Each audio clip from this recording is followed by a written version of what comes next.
दोस्तों, उत्तराखंड में ग्लेशियर फटने के बाद तबाही का मंजर है। रेस्क्यू ऑपरेशन में तमाम एजेंसियां दिन रात किए हुए हैं।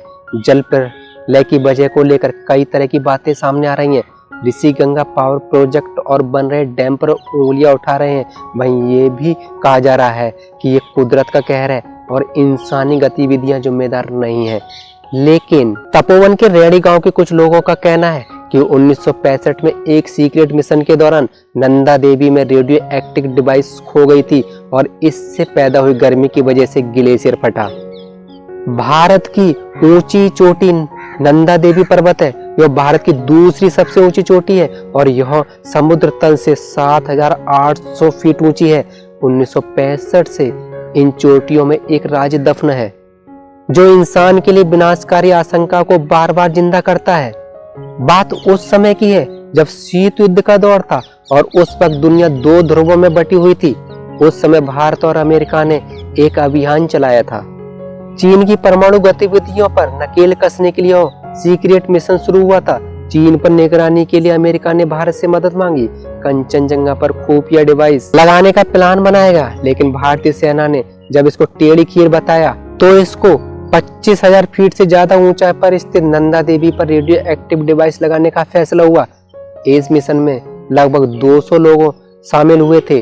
चीन ने 1964 में सिंजियान प्रांत में न्यूक्लियर टेस्ट किया था। इसके बाद 1965 में अमेरिकी खुफिया एजेंसी CIA ने हिमालय की चोटी से चीन पर परमाणु गतिविधियों पर निगरानी का प्लान बनाया। भारतीय खुफिया विभाग IB से मदद लेकर नंदा देवी पर्वत पर खुफिया यंत्र लगाने की कोशिश की गई। पहाड़ पर 56 किलोग्राम के यंत्र स्थापित किए जाने थे। इन डिवाइस में 8 से 10 फीट ऊंचा एंटीना, 2 ट्रांस रिसीवर सेट और परमाणु सहायक शक्ति जनरेटर शामिल थे। जनरेटर के न्यूक्लियर फ्यूल में प्लेटिनम के साथ कैप्सूल भी थे जिनको एक स्पेशल कंटेनर में रखा गया था। न्यूक्लियर फ्यूल जनरेटर हिरोशिमा पर गिराए गए बम के आधे वजन का था। टीम चोटी पर पहुंच भी गई थी, लेकिन मौसम खराब होने के कारण टीम को काफी मुश्किलें आ रही थी। टीम के समझ में कुछ भी नहीं आ रहा था। 1 साल बाद मिशन को दोबारा शुरू किया गया। पुरानी टीम के कुछ लोग और एक अमेरिकी न्यूक्लियर एक्सपर्ट फिर नंदा देवी पर्वत पर डिवाइस की खोज के लिए निकले। यह तय किया गया था कि खुफिया डिवाइस को कम ऊंचाई पर भी स्थापित किया जा सकता है, लेकिन जब वहां तलाशी शुरू हुई तो ना तो डिवाइस मिली और ना ही प्लेटिनम की छड़ों का कुछ अता पता चला। आज तक इस खुफिया रेडियो एक्टिव डिवाइस का कुछ भी पता नहीं चल पाया है। एक्सपर्ट का मानना है कि प्लेटिनम के कैप्सूल 100 साल तक एक्टिव रह सकते हैं। ये रेडियो एक्टिव डिवाइस अब भी उसी इलाके में कहीं दबी हुई है। 1977 से CIA और IB के इस सीक्रेट मिशन का खुलासा पहली बार हुआ था। अंतर्राष्ट्रीय मीडिया में भी इसकी चर्चा छिड़ी। इसके बाद तत्कालीन प्रधानमंत्री मोरारजी देसाई को संसद में मिशन के बारे में पुष्टि करनी पड़ी थी।